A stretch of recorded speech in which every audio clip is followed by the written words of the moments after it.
Olá, vamos aos destaques do portal da Assembleia de hoje.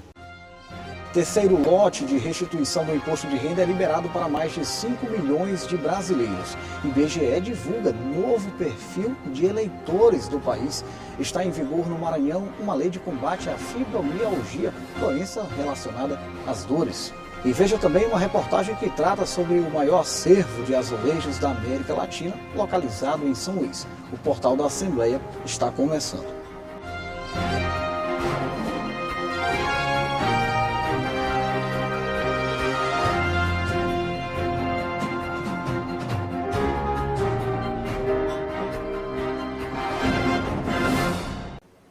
Este ano vamos decidir no país os próximos governadores dos estados, senadores, deputados federais e estaduais e o próximo presidente da República. Em meio a este cenário eleitoral, o Instituto Brasileiro de Geografia e Estatística divulgou mudanças no perfil do eleitor brasileiro. As informações na reportagem de Joelson Braga. A população brasileira tem um novo perfil, segundo a mais recente pesquisa divulgada pelo IBGE. O período analisado foi de 2012 a 2021 e os dados apontam que, em uma década, a população brasileira teve aumento na participação de pessoas autodeclaradas, pretas e pardas. Enquanto isso, a proporção de brancos diminuiu. Esta residente em Direitos Humanos da CIDHA, Clínica de Direitos Humanos da Amazônia, ressalta o envolvimento de vários atores sociais na busca pela igualdade. E levando em consideração o fato do Brasil ser o país com o maior número de negros fora da África, isso acaba tendo um impacto significativo nas nossas estimativas.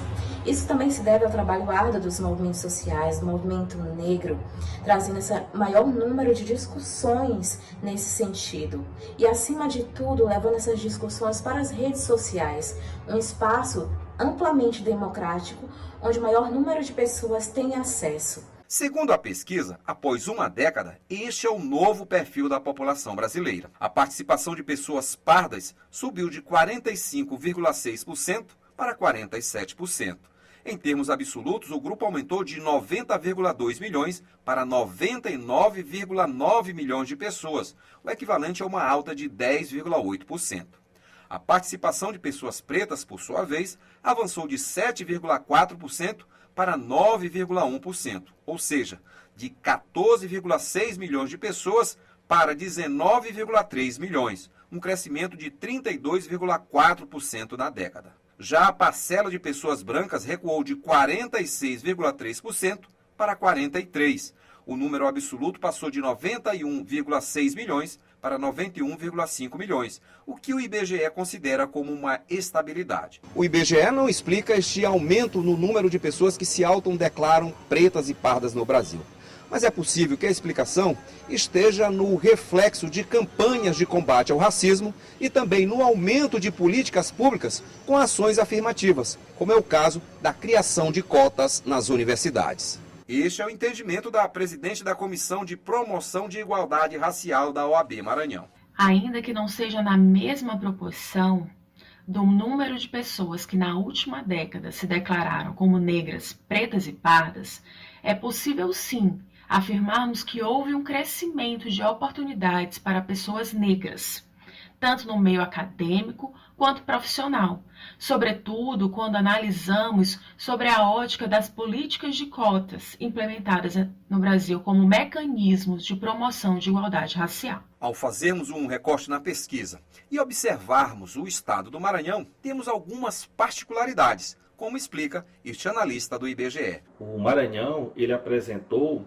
no caso, um percentual de respostas de pessoas que se declaram brancas, ele ficou, dentre todas as unidades da federação, na 23ª posição, com 17%.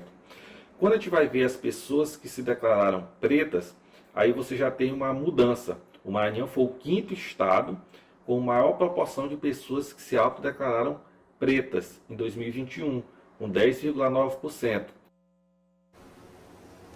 A Prefeitura de São Luís iniciou uma campanha multivacinação e poliomielite nesta segunda-feira.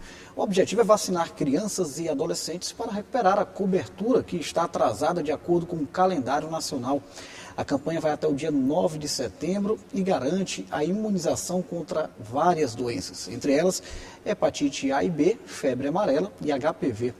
O público-alvo deve procurar os postos municipais de saúde com documento oficial com foto e carteira de vacinação. Já está em vigor no Maranhão uma lei que tem como objetivo combater a fibromialgia, uma doença que atinge milhões de pessoas em todo o país. De acordo com especialistas, não existe uma causa específica para o problema que está relacionado diretamente às dores. A Ivanira tem fibromialgia, uma doença que não tem cura e que, segundo a Sociedade Brasileira de Reumatologia, atinge mais de 4 milhões de pessoas no país. Os sintomas se confundem com outras doenças, o que pode ser a causa do diagnóstico tardio. Eu já tinha noção da fibromialgia, porque uma amiga tinha, e como eu achava parecido os sintomas, ela dizia que achava que eu tinha também. Mas aí eu dizia, não, eu tenho reumatismo, que os médicos dizem que é reumatismo. Depois que eu fui me alertar, quando eu fiquei mesmo incapacitada de movimentar meus braços, de fazer afazeres domésticos, coisa assim, de tomar um banho, pentear o cabelo, vestir uma roupa, abotoar uma bermuda, eu não conseguia.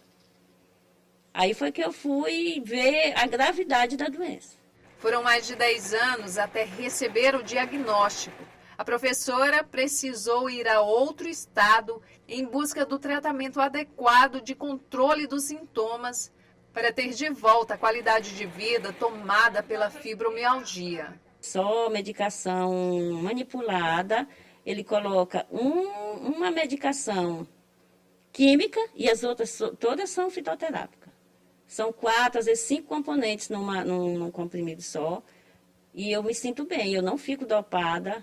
De acordo com esta especialista em medicina da família, não existe uma causa específica para a doença. 7 em cada 10 pessoas com fibromialgia são mulheres.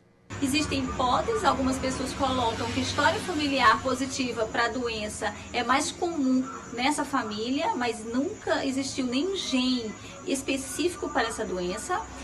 Outras causas são geralmente as pessoas estressadas, pessoas ansiosas, tanto que a fibromialgia ela pode ser desencadeada de forma espontânea, como ela pode ser desencadeada após um evento traumático, né? Nesse período então de pandemia, de Covid, as pessoas que já têm um histórico de fibromialgia exacerbaram demais, né, os sintomas devido ao processo doloroso da própria doença e o impacto psicoemocional que o coronavírus causou. A fibromialgia ainda é uma doença de difícil diagnóstico e provoca dores crônicas nos pacientes. Um projeto de lei aprovado em 2 turnos na Assembleia Legislativa do Maranhão e sancionado pelo governo do estado institui a estes pacientes os mesmos benefícios das pessoas com deficiência. A lei é de autoria do deputado estadual Doutor Iglesio. Ao reconhecer pacientes com fibromialgia como pessoas com deficiência no Maranhão, assegura direitos a exemplo do atendimento prioritário em agências bancárias, supermercados, unidades de saúde e vagas específicas em estacionamento. A fibromialgia é uma doença sem cura, é uma doença do sistema nervoso central que traz grandes limitações para quem as tem. Então, é um projeto que avança em relação ao Brasil, que serve de exemplo em relação ao Brasil, e nós podemos avançar nesse sentido de que é uma doença que precisa ser reconhecida, ela precisa ser compreendida pela sociedade. Vitória também para a dona Nira, que há tempos aguarda o reconhecimento legal da enfermidade como doença incapacitante. Quem sabe assim, essa iniciativa inclusiva facilite o acesso ao tratamento e reduza o sofrimento dos maranhenses com fibromialgia. É uma doença que não tem muita credibilidade. Agora pode ser que venha a ter, porque é uma doença séria e é preciso um tratamento bem sério mesmo. Veja no próximo bloco os impactos da liberação de mais um lote de restituição do imposto de renda no bolso do contribuinte. Você vai ver ainda uma exposição sobre o acervo de azulejos em São Luís. O intervalo é rápido, a gente volta já.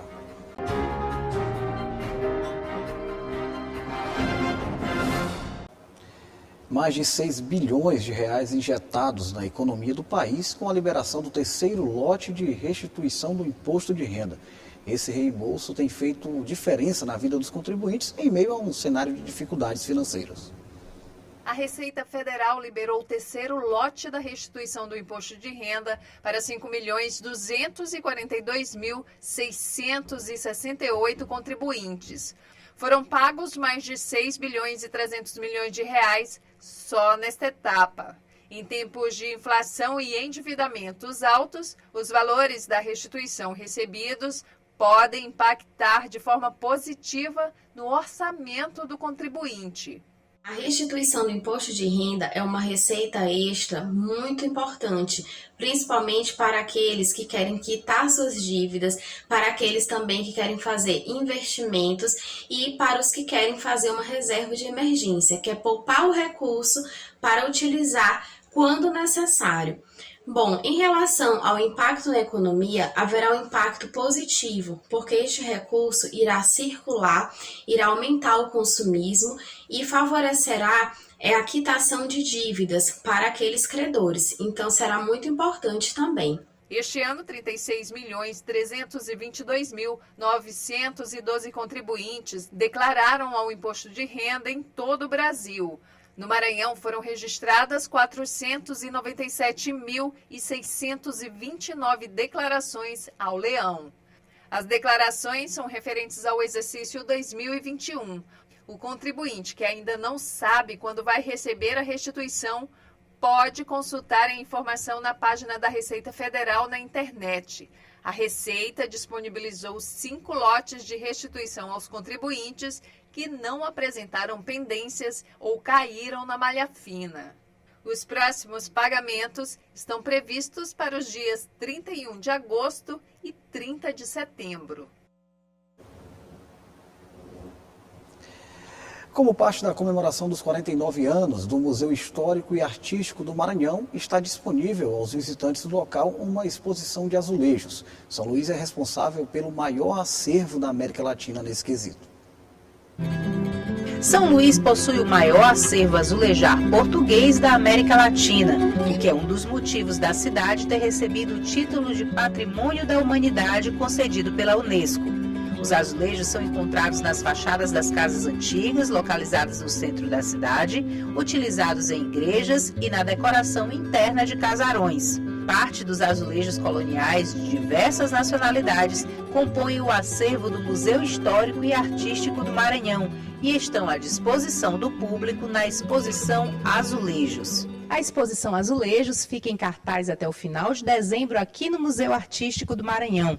São aproximadamente cerca de 25 mosaicos de azulejos ingleses, franceses, portugueses e alemães. Essa exposição aqui é de grande importância para que o público veja, né, essa grande herança patrimonial azulejar que nos foi deixada pelos nossos colonizadores, né, os lusitanos, e tem tantas outras nações, né, da qual importamos esses azulejos. São azulejos produzidos de formas variadas, com técnicas distintas e que carregam uma história cultural. Aqui nós temos o azulejo alemão, né, a técnica que é empregada nesse azulejo é a decalcomania. A técnica que era empregada nessa fabricação desse azulejo era extremamente precisa, tanto que vocês podem notar, né, que não há nenhuma imprecisão na feitura desse desenho, diferentemente da técnica do azulejo português, que é a estampilha, que era uma técnica que era artesanal. E você pode ver em alguns azulejos dessa procedência, com essa técnica, imprecisões na feitura, justamente por essa questão de ser artesanal, mas ele é que tem larga escala, tanto aqui na nossa exposição de azulejos, como também no centro histórico da nossa cidade. O historiador Lucas Barbosa destaca a funcionalidade dos azulejos, que vai além da decoração das fachadas ou parte interna dos imóveis. Os azulejos, quando eles vão ser importados para São Luís, né? São Luís tem uma condição climática muito instável, né? Então descobriram que quando usarem os azulejos nas fachadas, conserva o casarão por muito mais tempo. Por isso, né, os azulejos também têm uma funcionalidade além da decoração, né, que é justamente conservar o casarão. A exposição Azulejos faz parte da comemoração dos 49 anos do Museu Histórico e Artístico do Maranhão. E a visitação pode ser feita de terça a sexta-feira, das 14 às 17 horas. O museu fica na Rua do Sol, no centro de São Luís.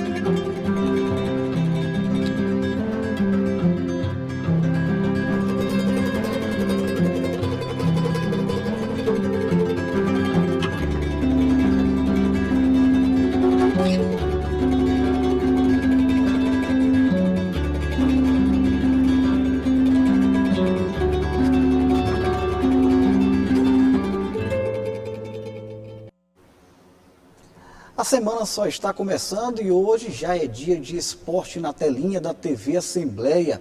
A derrota sofrida pelo Papão do Norte e a edição de 50 anos dos Jogos Escolares Maranhenses estão entre os detalhes do Esporte em Debate de hoje. Quem tem os detalhes aí, Gregório Dantas e Juraci Filho. Oi, gente, passando para fazer um convite bem legal para você. Hoje tem Esporte em Debate na tela da TV Assembleia. Tem muitos destaques interessantes do esporte para a galera ver, né, Greg? É verdade, Jurinha. Nós vamos falar muito sobre Série B do Campeonato Brasileiro, né? O Sampaio Corrêa conseguiu mais um ponto fora de casa. Série D, o Mota infelizmente perdeu do América de Natal e vai precisar ganhar aqui no Castelão. Vamos falar também sobre os gêmeos, Jurinha. 50 anos dos Jogos Escolares Maranhenses e de um judoca maranhense convocado para a seleção brasileira, rapaz. Tudo isso e muito mais no Esporte em Debate de hoje a partir das 8 horas da noite. Vem com a gente. Legal, então só reforçando, o Esporte em Debate é à noite a partir das 8 horas aqui na TV Assembleia. O portal de hoje fica por aqui. Reveja as reportagens desta edição por meio do site al.ma.leg.br/TV. Tenha uma excelente tarde e até amanhã.